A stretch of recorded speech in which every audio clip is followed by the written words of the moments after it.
para a gente refletir um pouquinho com uma pergunta.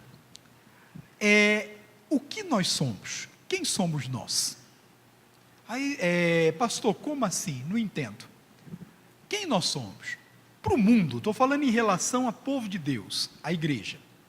Para o mundo, quem nós somos? Um grupo de fanáticos, você ouve às vezes ele falar isso, gente doida, né? Fanática. Pessoas que têm ideias contrárias a respeito de tudo, porque cremos na palavra de Deus, queremos permanecer na palavra de Deus. Somos aquelas pessoas meio malucas que vão para a igreja, ficam ouvindo o pastor, eles falam isso lá fora, ficam ouvindo esse, ficam ouvindo aquele, fazendo isso, aquele outro. Para muita gente, nós somos uma pedra de tropeço. Por quê? Porque eles não querem servir a Deus, e nós queremos. Para nós, irmão, para o mundo nós somos tudo isso. Para nós, quem nós somos? Às vezes nós olhamos para nós e nos sentimos, nos achamos indignos. Não merece nada, nem podemos orar, achamos que nós nem temos essa condição, que nós somos pecadores, incapazes, nós somos fracos. Isso é o que nós achamos. E para Deus, quem você é? Quem nós somos para Deus? Abra a sua Bíblia, deixa eu lhe mostrar. Primeira carta do apóstolo Paulo, primeira carta de Pedro, 2, versículo 9. 1 de Pedro 2, 9. Abra a sua Bíblia. 1 de Pedro 2, 9. Nós vamos estudar aqui hoje, fazer um pequeno estudo, vamos meditar um pouquinho. Quem nós somos para Deus? Nós temos de parar de olhar para nós como pessoas incapazes, pessoas que não podem nada, que não conseguem nada, que Deus não ouve, porque não é assim que Ele te vê. Acharam? 1 de Pedro 2, 9. Mas vós sois a geração eleita, o sacerdócio real, a nação santa, o povo adquirido, para que anuncieis as virtudes daquele que vos chamou das trevas para a sua maravilhosa luz. Então, quem é você? Primeira coisa, somos, o Senhor Deus diz, a geração eleita. Você tem de se considerar eleito de Deus. No passado, irmão, Deus escolheu Israel. Quem era Israel? O povo de Deus, a Bíblia diz. Deus levou ao Egito os filhos de Jacó, os filhos de Israel.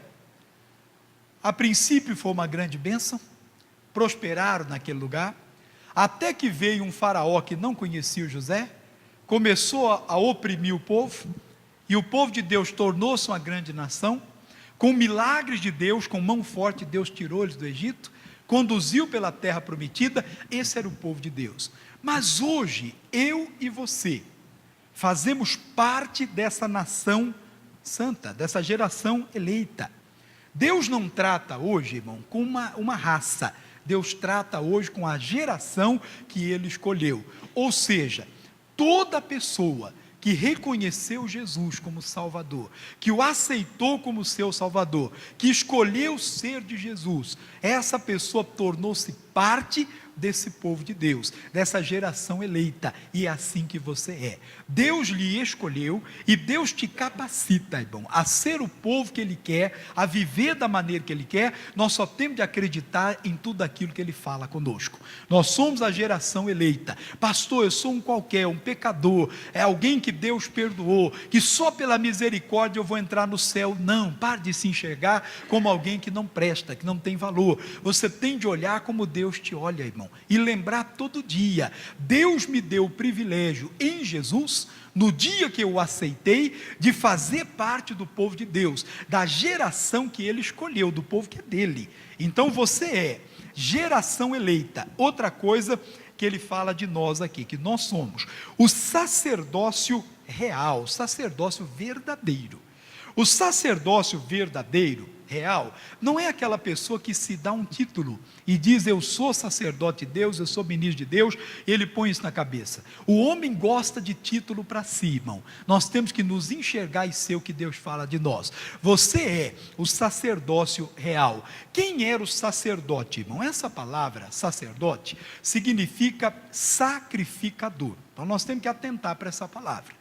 Quem era o sacerdote? O povo ia ao templo, ia ao sacerdote, e ele então, pelo povo, oferecia sacrifício a Deus. O sacerdote, em outras palavras, ele representava o povo diante de Deus. Então temos que nos colocar na nossa posição. Você tem de pôr no seu coração que, em primeiro lugar, você representa a sua família diante de Deus.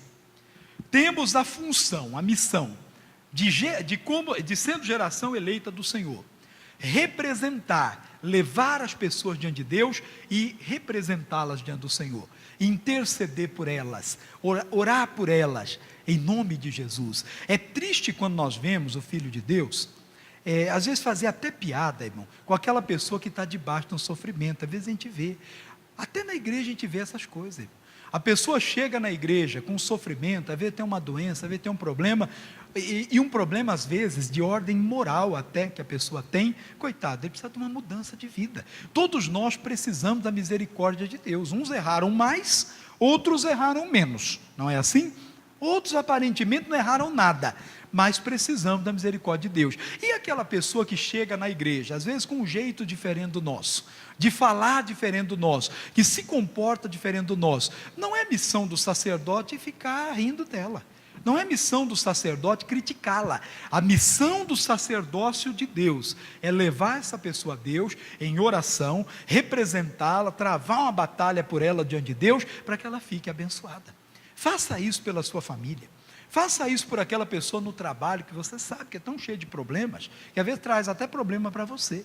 Aquele seu empregado, o seu empregador, aquela pessoa que tem a vida tão destruída por uma ação do diabo, por um mal. Nós temos a missão, a tarefa de, como sacerdócio de Deus, levar essas pessoas a Deus. E eu acho até que o oposto também é verdadeiro. Como geração eleita, depois você vai entender outra coisa aqui, que você vai me dar razão. Nós temos também a missão de representar Deus diante das pessoas. Esse é o povo que Deus quer ver. Aquele que representa o que necessita diante dele e o representa diante das pessoas. Aí fica a pergunta: temos representado a Deus? Como é que eu posso fazer isso? Você vai entender. Mas vós sois a geração eleita, o sacerdócio real, a nação santa. É outra coisa que Deus fez de nós. Quem sou eu? Eu sou eleito de Deus, sou sacerdote de Deus, e eu sou parte da nação santa, a nação separada, que Deus separou para Ele. Isso significa ser santo, ser separado. Separado de quê? Das pessoas? Eu acho que não, irmão. Tem gente que quer viver separado das pessoas. Não foi isso que Deus mandou. Nós temos que estar perto das pessoas. Jesus ia onde estava o pecador, Jesus comia com eles, só que Jesus nunca fez o que eles faziam. Você entendeu a diferença? Ele ia onde eles estavam, ele falava com ele, mas não fazia o que eles faziam. Essa é a nossa tarefa, é representar o Senhor. Você pode ter contato com o pecador, você só não pode fazer o que ele faz. É triste quando você vê o Filho de Deus vivendo como vive o mundo, irmão. Quando se fala o mundo, e é dele que nós temos que nos separar, não é o mundo representado pelas pessoas, não. É o sistema de vida onde Deus não está, que é governado pelo maligno. A Bíblia diz que o mundo jaz no maligno, é governado por ele, é dirigido por ele, está nele. Mas se nós somos de Deus, nós temos de estar naquele que nos chamou. Nós somos a nação santa. E é interessante essa história de nação. O que é uma nação? Se você for verificar no dicionário, alguém pode dizer: nação é um país, depende. Às vezes no país você tem gente de toda raça, não é assim? Você tem gente que fala todo tipo de língua, às vezes dentro do mesmo país, gente de todo lugar. A nação é um grupo de pessoas que tem a mesma origem. Olha que bonito. Qual é a nossa origem? O Senhor Jesus. Ele nos fez a nação santa. Então a nossa origem é o sacrifício do Senhor na cruz. Temos a mesma origem. É um grupo de pessoas que tem a mesma origem, fala a mesma língua, o mesmo idioma. Temos que falar o mesmo idioma. Qual é o nosso idioma?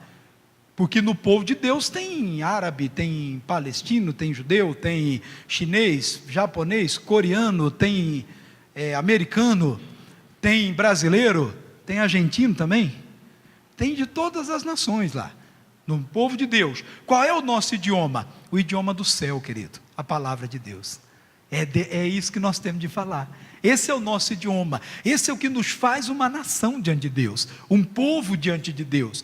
Nós não somos um grupo jogado, não. O povo de Deus está espalhado pelo mundo, mas diante do Senhor nós somos um. Nós somos uma nação e que tem os mesmos costumes. Ah, pastor, mas aí o senhor pegou pesado, aí o senhor falou coisa que não é verdade. O senhor olha por aí, tem um monte de igreja, cada igreja tem um costume, verdade, não é? Tem igreja que diz que tem que usar roupa comprida, até no pé, não tem? É o costume deles, está errado? Não sei, irmão, é o costume deles, está nada, é eles que agem desse jeito. Tem igreja que já não tem este tipo de costume. Tem igreja que eles dizem que você tem que usar barba. Tem aquela que diz que não pode. Por que tem que usar barba? Porque o Abraão tinha barba. Tá bom, mas e a outra? Diz que não precisa. Fala até que não deve usar. Não é assim? Já viu essas coisas? Não. Verdade, tem todo tipo de costume, irmão. Mas esse é o costume da igreja. O costume que eu estou falando é o de Deus. Qual é o costume do povo de Deus? Oração, consagração, o louvor, se separar do pecado. Esse é o costume do povo de Deus. O costume do mundo é falar mal dos outros, irmão. Não é? O mundo gosta dessas coisas, fala mal de todo mundo. Não é o costume do povo de Deus. Lá, a Bíblia fala uma coisa, mas interessante. Você já ouviu essa palavra? Acho que é Levítico que fala. Não andeis como mexeriqueiro no meio do seu povo. Você viu isso? Já leu isso na Bíblia? O que é mexeriqueiro? Vendedor de mexerica. É isso? É aquela pessoa que vive, irmão, sempre falando mal dos outros. Que coisa feia. Aí eu fiquei curioso, eu peguei e fui pesquisar numa outra Bíblia, que é a Bíblia Viva. Ele diz, não ande falando mal das pessoas. Então o povo de Deus não tem esse costume. Se Deus diz para não fazer, não ande fazendo. Não é o nosso costume. Então somos a nação santa, um povo que é ligado, entenda, por aquilo que Deus faz e fez de nós, e nos ordena a fazer, e nos ensina a fazer. Essa é a nação santa. Amém, querido? Você está entendendo? Que mais? A nação santa, o povo adquirido. Outra coisa bonita aqui. Nós somos o povo que Deus adquiriu. Amado, Adão, por causa do pecado, nos vendeu a Satanás. Parece forte essa palavra. Mas por causa do pecado, o homem foi vendido ao diabo. Foi separado de Deus. E Deus então nos amou de tal maneira que na hora que o homem caiu, ele traçou o plano da salvação, mas esse plano custaria o sangue de Jesus, que foi entregue na cruz, o sangue dele se derramou, foi colocado no altar de Deus, como sacrifício, como preço que tinha que ser pago, para que eu e você, fôssemos novamente comprados para Deus. Olha o que a Bíblia fala aqui, Marco Pedro, aí que a gente volta um pouquinho atrás aí, Tito capítulo 2, versículo 14, volta um pouquinho,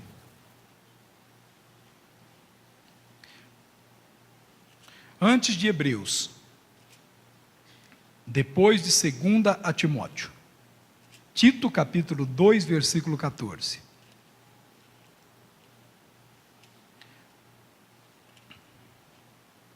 isso, é Tito, Filemão e Hebreus, aí você vai abrir em Tito, capítulo 2, versículo 14, acharam? Está escrito assim, falando de Jesus, o qual se deu a si mesmo por nós, para nos remir de toda a iniquidade, e purificar para si um povo, leia aí na sua Bíblia, um povo especial, zeloso de boas obras. Olha que bonita essa palavra. Ele se deu a si mesmo, para quê? Para nos remir, nos comprar de novo de toda iniquidade. E fez de nós para Deus um povo especial, não tem outro, irmão. Nós somos o bem mais precioso que o Senhor Deus possui. E se você é algo precioso, especial, querido, você pode crer, Deus cuida de você. Deus toma conta de você. Deus abençoa a sua vida, porque você é dele. Não deixe essa nação santa, não deixe nada lhe tirar. Fique na presença de Deus, naquilo que Deus fez de você. Fez tudo isso por nós. Para finalizar a mensagem aqui, voltando lá, 1 de Pedro 2,9, para finalizar. Mas vós sois a geração eleita, o sacerdócio real, a nação santa, o povo adquirido, para que anuncieis as virtudes daquele que vos chamou das trevas para a sua maravilhosa luz. Quem te chamou? Foi Jesus, irmão. Por que ele fez tudo isso? Para que eu e você anunciemos as virtudes do Senhor. Ele nos deu uma tarefa, que é anunciar as suas virtudes, não só por palavras, mas pela nossa vida. Anunciar que Jesus Cristo cura, que Jesus Cristo salva, que Ele transforma a nossa vida, que Jesus é a solução para todos os nossos problemas, que não adianta o ser humano viver procurando uma forma mágica, milagrosa, de mudar o mundo, de acabar com as guerras, de acabar com as doenças, com isso e com aquilo outro. Cada dia eles inventam uma coisa e tentam uma coisa e não muda, mas quando Deus entra no ser humano, a vida dele é completamente transformada. Então, querido, como povo de Deus, como nação de Deus, vamos anunciar cada virtude do Senhor. Você não foi chamado por Deus para andar por aí aborrecido, andar por aí de cabeça baixa, andar por aí murmurando, mostrando o verdadeiro retrato do fracasso, da tristeza, da revolta. Você foi chamado por Deus para anunciar as virtudes do Senhor. Pastor, mas o que eu posso fazer se Ele não me cura? Mas Ele continua sendo Deus. Continue crendo e anunciando que esse Deus é bom, que Ele muda a sua história, vai mudar e muda aqueles que estão ao seu redor, que Ele leva para o céu, que Ele transforma, que Jesus é o único que dá paz, que tira do coração do homem aquela culpa que leva o homem para o céu. Nós fomos chamados por Deus, não foi para andar por aí como um pecador, como vive o mundo. Nós fomos chamados por Deus para ser essa nação santa, esse povo separado, que vão olhar para nós e vão dizer: esse povo é diferente.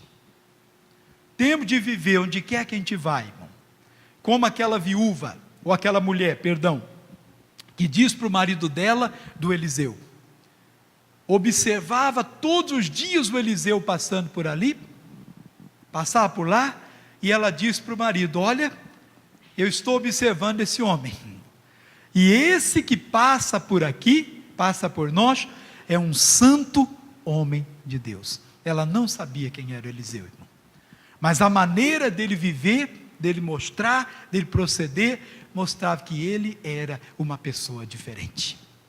Deus lhe chamou para viver dessa maneira. Não é para viver no seu trabalho, criando tumulto, produzindo contenda. É triste, mas como tem filho de Deus que faz isso? Onde ele está?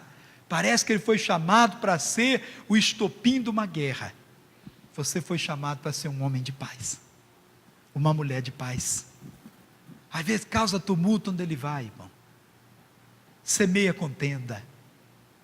Vai para o trabalho, vem para a igreja, e a pessoa está sempre revoltada com a vida. Você não foi chamado para isso.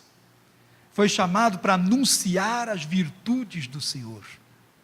A hora que você começar a pôr isso no seu coração, você vai ver que diferença vai fazer na sua vida.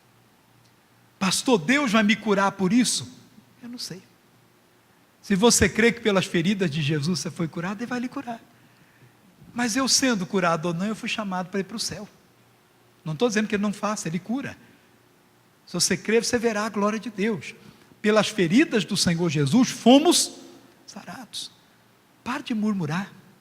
Pare de reclamar da vida. Pare de ser aquela pessoa sempre revoltada com tudo, com todo mundo. Alegre o seu coração. O coração alegre é um bom remédio. Deus pode te curar. Um coração alegre é um bom remédio. Você foi chamado para ser uma bênção. Você é descendente de Abraão, a Bíblia diz, pela promessa nós somos. Gênesis 12, 2, eu não sei se você conhece. Ele diz: e tu serás uma bênção. Você será uma bênção. Você tem de ser uma bênção. O que é ser uma bênção? Você sabe? Eu entendo que ser uma bênção, irmão, é aquela pessoa que onde está, ilumina aquele lugar. Que a palavra que ele fala alegra o coração dos outros. Que sempre tem uma palavra para levantar as pessoas. Põe no seu coração: eu serei uma bênção.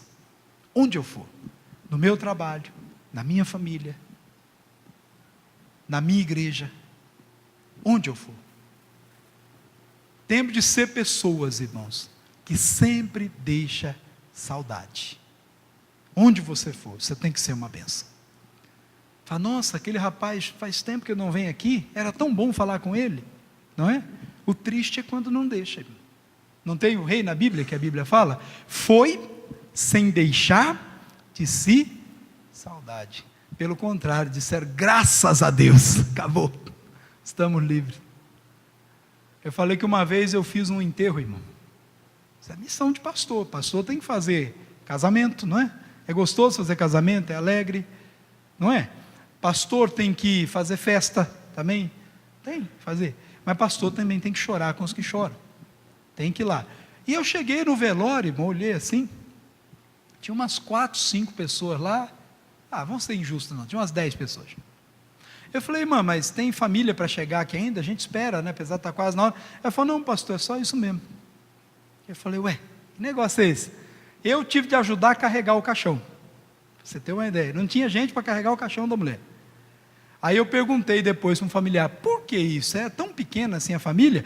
Ela falou: pastor, a família é grande, mas o senhor não conhece essa mulher, pastor. O senhor não sabe quem que era isso aí. Deram graças a Deus, está todo mundo comemorando, nem aqui eles vieram. Deus me livre, né, irmão? Misericórdia. Você tem de ser uma bênção. Põe isso no seu coração. O ímpio não vai, não espere elogio das pessoas, irmão, do mundo, não espere. Você quer que o mundo te elogie? Pastor, aquele meu patrão falou que eu sou muito diferente, que eu sou isso. Você quer que você fale o quê? Que ele fale o quê? Você é igual a ele? Não espere elogio do mundo, mas põe no seu coração: eu serei uma bênção. Quem é você?